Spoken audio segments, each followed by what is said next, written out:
Hi friends, எல்லோரும் எப்படி இருக்கீங்க? நல்லா இருக்கீங்களா? இன்றைக்கி என்ன செய்ய போகிறோம்? நாளைக்கு சாம்பாரை வச்சு கேசரி செய்ய போகிறோம். வாங்க எப்படி செய்கிறோம் பார்ப்போம். ஃபஸ்ட்டு அரைச்சட்டி வச்சு உப்பு பற்ற வச்சுக்கலாம். உப்பு பற்ற வச்சுட்டு நெய் விட்டுக்கலாம். இப்போ பார்த்தீங்கன்னா நெய் விட்டு நெய் காஞ்சிருச்சு. சாம்பார் வழி போட்டுக்கலாம்.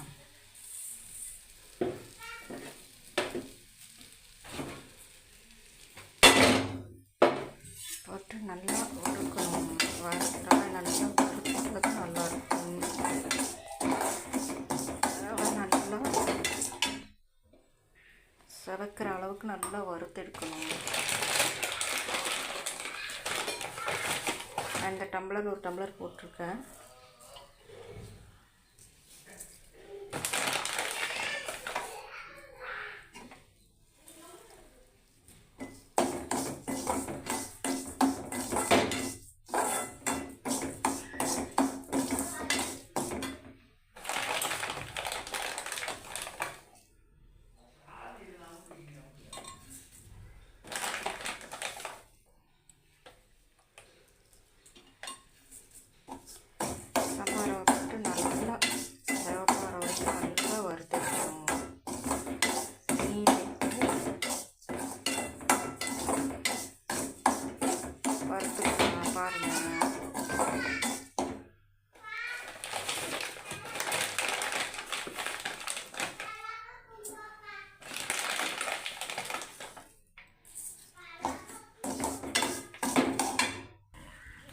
கேசரி செய்கிறதுக்கு இன்றைக்கி வெல்லம் வச்சு தான் செய்ய போகிறேன்.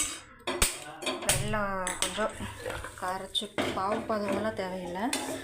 வெல்லம் கரகினதும் பார்த்திங்களா, வெல்லம் கரகினதும் எடுத்து வச்சுக்கலாம். இது பாருங்கள், நல்லா ரவை நல்லா வறுக்கணும்.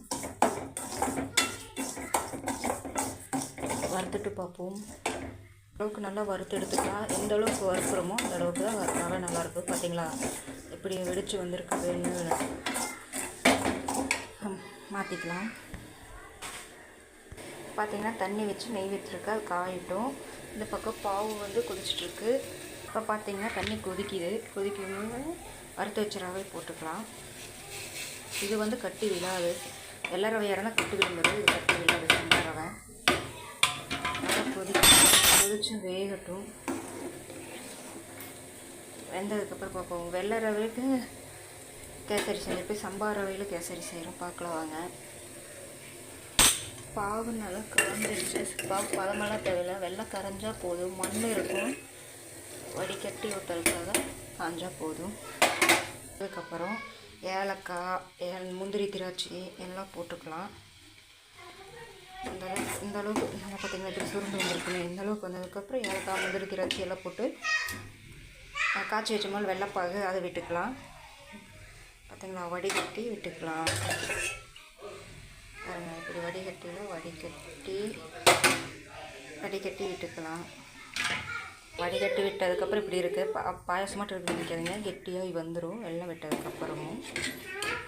இப்போ பார்த்திங்கன்னா இந்த அளவுக்கு வந்தால் போதும். பார்த்தீங்களா, குளன்னு ரொம்ப இதாகக்கூடாது. கெட்டியாச்சுன்னா ரொம்ப கெட்டியாகிடும். இந்த அளவுக்கு ஆஃப் பண்ணிட்டோம்னா அப்படியே இருக்கும். ஏலக்காய், முந்திரி, திராட்சை எல்லாம் போட்டு இது பண்ணிக்கலாம்.